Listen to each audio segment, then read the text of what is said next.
এক মাস পূরণের অংশ হিসেবে যে গত মাসে 8 তারিখে স্যার শপথ গ্রহণ করেছিলেন, এক মাস পরে আসলে যারা ডক্টর মোহাম্মদ ইউনূসকে অন্তর্বর্তীকালীন সরকারের প্রধান উপদেষ্টা রূপে মনোনীত করেছেন জনগণের পক্ষ থেকে, তাদের সাথে ওনার মত বিনিময় হয়েছে এবং ওদের থেকে কনসার্ন নেওয়া, ওদের সাথে কনসালটেশনের সুযোগ তৈরির জন্য এই প্রোগ্রামটা করা হয়েছিল। এবং ওই প্রোগ্রামে স্যার তার আবেগ অনুভূতি ব্যক্ত করেছেন এবং তিনি যে ছাত্রদের থেকে দায়িত্ব নিয়ে বাংলাদেশ রাষ্ট্রকে সামনে এগিয়ে নিয়ে যাওয়ার বিভিন্ন পরিকল্পনা করছেন, এটা স্যার শিক্ষার্থীদের কাছে ব্যক্ত করেছেন এবং শিক্ষার্থীরা তাদের জায়গা থেকে অনেকেই প্রশ্ন করেছেন, অনেকে অভিমত ব্যক্ত করেছেন যে কিভাবে কোন কোন পর্যায়ে রাষ্ট্রের সংস্কার প্রয়োজন এবং শিক্ষা বা ক্যাম্পাসে সংস্কার প্রয়োজন। ফলত এটা এক ধরনের ডায়ালগ এন্ড ডিসকাশন ছিল এবং অন্যান্য উপদেষ্টা মণ্ডলীর অন্যান্য সদস্যবৃন্দ এখানে বক্তব্য রেখেছেন এবং তাদের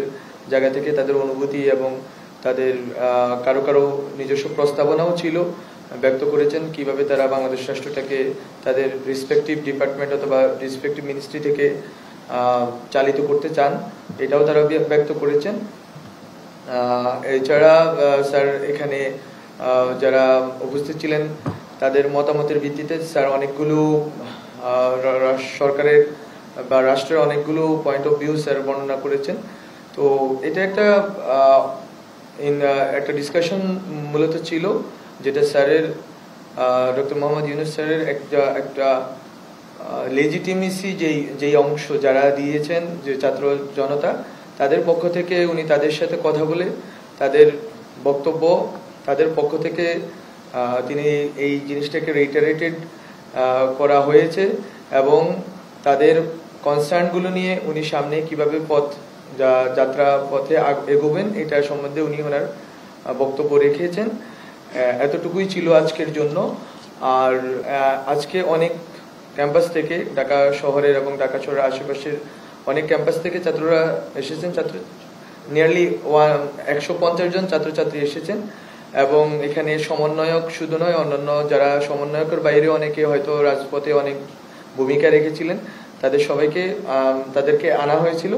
এবং যারা এখানে এসেছিলেন তারা আসলে একটা অংশ, এছাড়াও বাংলাদেশের বিভিন্ন প্রান্তে বিভিন্ন ভাবে যারা এই আন্দোলনে গণ অভ্যুত্থানে ভালো ভূমিকা রেখেছেন, তাদের সবার সাথে কিভাবে সরাসরি একটা পিরিয়ডিক্যাল বেসিসে স্যারের সাথে মত বিনিময় অথবা স্যারকে লেখার বিষয়ে স্যারের কাছে বলার বিষয়ে ব্যবস্থা করা যায়, এটাও বলা হয়েছে ওখানে, এটারও প্রস্তাবনা পরিকল্পনা আছে। এছাড়াও স্যার নিজেই বলেছেন যে অন্তত এক মাসে অন্তত একবার হলেও যেন ছাত্ররা তার কাছে লিখে যে ওনার কাছে যে কিভাবে বাংলাদেশটা এগোচ্ছে এবং কোথায় কোথায় হয়তো স্যার নিজে বলেছেন যে কোথায় কোথায় হয়তো আমরা আমাদের পুরোটা দিতে পারতেছি না, আরো কাজ করার কোথায় সুযোগ আছে, এগুলো নিয়ে স্যার খোলাখুলি লেখার জন্য ছাত্রদের কাছে আহ্বান জানিয়েছিলেন। মাননীয় উপদেষ্টা যখন বক্তব্য দিয়েছেন উনি আসলে তার যেই দায়িত্ব গ্রহণের যেই বাস্তবতা ওটা উল্লেখ করেছেন এবং কোন ধরনের আত্মত্যাগের বিনিময়ে বাংলাদেশে নতুন ধরনের গভর্নমেন্ট ফর্মড হয়েছে এটা সম্বন্ধে উনি ওনার বক্তব্য উল্লেখ করেছেন এবং সামনে যাত্রাপথ উনি ব্যাখ্যা করেছেন যে আমরা এইভাবে এগোতে চাচ্ছি, আমরা চাই যে বাংলাদেশ রাষ্ট্রকে আমরা নতুনভাবে গঠন বা পরিগঠন করব। কিন্তু এখানে ছাত্ররা যখন প্রশ্ন করেছিলেন, যেমন অনেকগুলো কোয়েশ্চেন এসেছিল অ্যাবাউট ক্যাম্পাসে কি ধরনের রাজনীতি হইতে পারে অথবা শিক্ষা প্রতিষ্ঠান নিয়ে অথবা ভারত বাংলাদেশ কোয়েশ্চেন নিয়ে, এই সকল বিষয়ে ডক্টর মোহাম্মদ ইউনূস স্যারও বলেছেন। তারপর বিচার নিয়ে যখন প্রশ্ন এসেছে এটা আসিফ নজরুল স্যার এটা ব্যাখ্যা করেছেন, আবার কোনো কোনো কোয়েশ্চেন অন্যান্য উপদেষ্টা মণ্ডলীর সদস্যবৃন্দ ব্যাখ্যা করেছেন। কিন্তু এখানের মধ্যে দিয়ে একটা সরকারের একটা দৃষ্টিভঙ্গি বিভিন্ন প্রশ্নের ভিত্তিতে এটা নির্ধারিত হয়েছে বা বিভিন্ন প্রশ্নের ভিত্তিতে এটা উত্তর দেওয়া হয়েছে, কিন্তু স্পেসিফিক কোনো কোয়েশ্চেন ওইভাবে বা কোনো পয়েন্ট অফ ভিউর বদলে গত এক মাস ধরে যেই ধরনের বক্তব্যগুলো সরকারের পক্ষ থেকে গিয়েছে ওই সকল বক্তব্যগুলি মূলত রিটারেটেড হয়েছে। বিশেষ করে ভারত প্রশ্নে স্যার বারবার বলেছেন যে ভারতের সাথে আমাদের সুসম্পর্ক দরকার, কিন্তু সেটা হবে ন্যায্যতার ভিত্তিতে এবং সমতার ভিত্তিতে, যে আমরা সমান সম্মান এবং ন্যায্যতা যদি না পাই তাহলে এই সম্পর্ক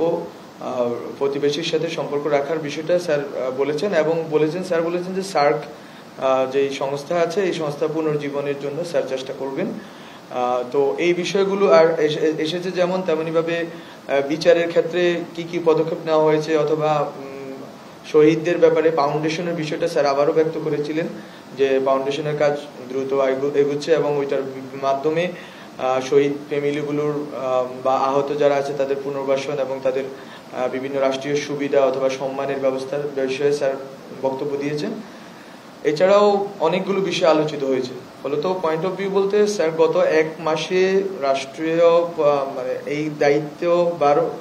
নেওয়ার পর থেকে উনি যে সকল কথা বলেছেন এগুলো মূলত উনি রেইটারেটেড করেছেন বিভিন্ন প্রশ্নের জবাবে। জি, আমাদের যিনি বক্তব্য দিয়েছেন ব্র্যাক ইউনিভার্সিটির একজন শিক্ষার্থী বক্তব্য দিয়েছিলেন ধর্ম নিয়ে রাজনীতি করার বিষয়, ধর্মভিত্তিক রাজনীতির বিষয়ে উনি কথা বলেছেন যে ধর্ম নিয়ে ধর্মকে ব্যবহার করে যে ধরনের রাজনীতি হয় সেই রাজনীতি নিয়ে তার বক্তব্য তিনি উপস্থাপন করেছেন। এইটা ছাত্রদের একটা অংশের যদি আমি বলি অথবা ছাত্রদের যদি উনি প্রতিনিধিত্ব করেছেন যেহেতু ওনাদের বক্তব্য ওনারা এই বিষয়ে সতর্ক থাকার জন্য গভর্নমেন্টকে বা সরকারকে আহ্বান জানিয়েছেন। এইটা সরকার এই বিষয়টা যেহেতু বাংলাদেশের সংবিধান এবং অন্যান্য অনেকগুলো প্রতিষ্ঠানের সাথে জড়িত এটা সম্বন্ধে সিদ্ধান্ত জানানো হয় নাই, কিন্তু আমি আবারও বলি কথাটা ছিল ধর্ম নিয়ে রাজনীতি, নট ধর্মভিত্তিক রাজনীতি। ফলত ধর্ম নিয়ে রাজনীতির বিষয়টা বাংলাদেশে এই প্রশ্নটা ধর্মকে রাজনীতির হাতিয়ার বানানো সম্বন্ধে বাংলাদেশে একটা কনসেনসাস আছে যে এটাকে বানানো যাবে না। এটা ইভেন যারা ধর্মভিত্তিক রাজনীতি করে তারাও বলে থাকেন যে ধর্মকে রাজনীতির হাতিয়ার করা, যে ধর্মভিত্তিক রাজনীতি সম্বন্ধে আলাদাভাবে কোন রকম বক্তব্য এখানে উপস্থাপিত হয় না এবং এটা সম্বন্ধে সরকারের কোনো স্পষ্ট অবস্থান এখনো বা এটা সম্বন্ধে কোনো কেউ পাল্টা মন্তব্য করেননি। দ্বিতীয় কোশ্চেনটা ছিল আপনার শিক্ষাঙ্গনে রাজনীতি। এই বিষয়টা হচ্ছে যে শিক্ষাঙ্গনে শিক্ষক এবং ছাত্র রাজনীতির বিষয়ে মোটা দাগে বাংলাদেশের সবগুলো ক্যাম্পাসে এক ধরনের আলোচনা চলতেছে যে যাতে হচ্ছে যে কোনোভাবেই আগের যেই ছাত্রলীগ এবং আওয়ামী লীগের শিক্ষক এবং ছাত্রলীগের ছাত্র রাজনীতি ওই ধরনের রাজনীতি যাতে ফেরত না আসে এইটা তার পক্ষ থেকে শিক্ষার্থীদের পক্ষ থেকে বক্তব্য। রাষ্ট্র বা সরকারের পক্ষ থেকে এখনো কোনো স্পেসিফিক গাইডলাইন্স এখনো বলা হয় নাই, কিন্তু এইটা অলরেডি বাংলাদেশে যারা বিভিন্ন ক্যাম্পাসে সবাই এই বিষয়ে স্ট্রং একটা অবস্থান ব্যক্ত করেছেন এবং এই রাজনীতি যদি না থাকে, ছাত্র রাজনীতি যদি না থাকে তাহলে কোন ফরম্যাটের রাজনীতি হবে এটা নিয়ে মূলত এক ধরনের ডিবেট অ্যান্ড ডায়ালগ কিন্তু সব জায়গায় চলতেছে। ইভেন ঢাকা বিশ্ববিদ্যালয়ের গত সপ্তাহে আমি যদি ভুল না বলি একটা আলোচনার আয়োজন হয়েছে এবং অন্যান্য জায়গায় আলোচনা হচ্ছে। আমরা চাই যে সমাজের বিভিন্ন অংশের ভিতরে ক্যাম্পাসের বাইরে এই আলোচনাগুলো হোক এবং এই ডিবেট অ্যান্ড ডায়ালগের ভিতর দিয়ে যে একটা কনসেনসাস ক্রিয়েটেড হবে ওইটার ভিত্তিতেই তখন হচ্ছে সরকার তার অবস্থান ব্যক্ত করবে। আরেকটা বিষয় বলছি মব জাস্টিসের বিষয়ে খুব ক্লিয়ার অবস্থান গভর্নমেন্টের সরকারের পক্ষ থেকে যে এটা কোনোভাবেই হতে দেওয়া যাবে না এবং যারা যারা এটার সাথে জড়িত আছেন বিভিন্ন ফরম্যাটে মাজারে হামলা, মন্দিরে হামলা এবং কোনো ব্যক্তিকে আক্রোশের কারণে হামলা, সবগুলো হামলার ব্যাপারে আইন যেভাবে ব্যবস্থা নেওয়ার কথা বলে ওইভাবেই ব্যবস্থা নেওয়া হবে এবং কারো মানবাধিকার যিনি যদি কেউ এখানে স্বৈরাচার অথবা ফ্যাসিস্ট সরকারের সাথে দালালি দোষর হিসেবে দালাল অথবা দোষর হিসেবে কাজ করেছেন তাদেরকে জনগণ তাদের বিচার করবে না, মব তাদের বিচার করবে না, বরং তাদেরকে আইনের আওতায় আইনের হাতে সোপর্দ করতে হবে। আইন নিজস্ব গতিতে তাদের বিচার করবে। জনগণ শুধু এতটুকু খেয়াল রাখবে যে যাতে কোনো রকম কম্প্রোমাইজ না হয় এবং যাতে সবার এই যে যারা শহীদ হয়েছেন যারা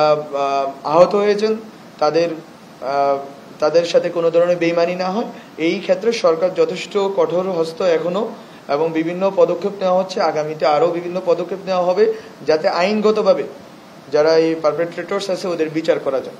কিন্তু জনগণ যাতে এই বিষয়ে মব জাস্টিসের আশ্রয় নেয় না এই বিষয়ে বারবার ব্যক্ত করা হচ্ছে। বিভিন্ন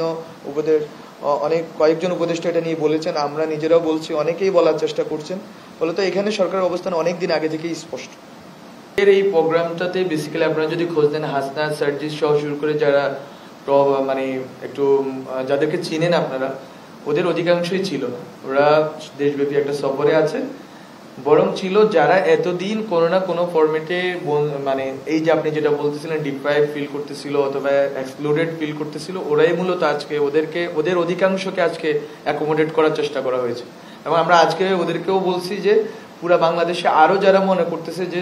যাদেরকে সিদ্ধান্ত গ্রহণ অথবা অংশগ্রহণের জায়গায় যাদেরকে একত্রিত করা যাচ্ছে না, অ্যাকোমোডেটেড করা যাচ্ছে না, তাদেরকেও আমরা ধীরে ধীরে আহ্বান করব তারাও যাতে সার্বিকভাবে এই সরকারের সাথে সহযোগিতামূলক এবং একটা অ্যাকাউন্টেবিলিটির জায়গা থেকে একটা সম্পর্ক জায়গা থেকে কাজ করবে। এটা যাতে তারা করতে পারে, ওই সুযোগটা ধীরে ধীরে আরো পুরো তৃণমূল পর্যন্ত বিস্তার করা হবে। এটা ওই মব জাস্টিসের মতোই ঘটনা এবং আসিফ নজরুল স্যার বলেছেন এবং অন্যান্যরাও এটা বলেছেন যে এটা বারবারই বলা হচ্ছে গভর্নমেন্ট থেকে যে এটা করতে দেওয়া হবে না এবং এই ক্ষেত্রে standard procedures of law maintain করা হবে এবং ডিউ প্রসেসের ভিতর দিয়ে সবাইকে আইনের আওতায় নিয়ে বিচার করা হবে।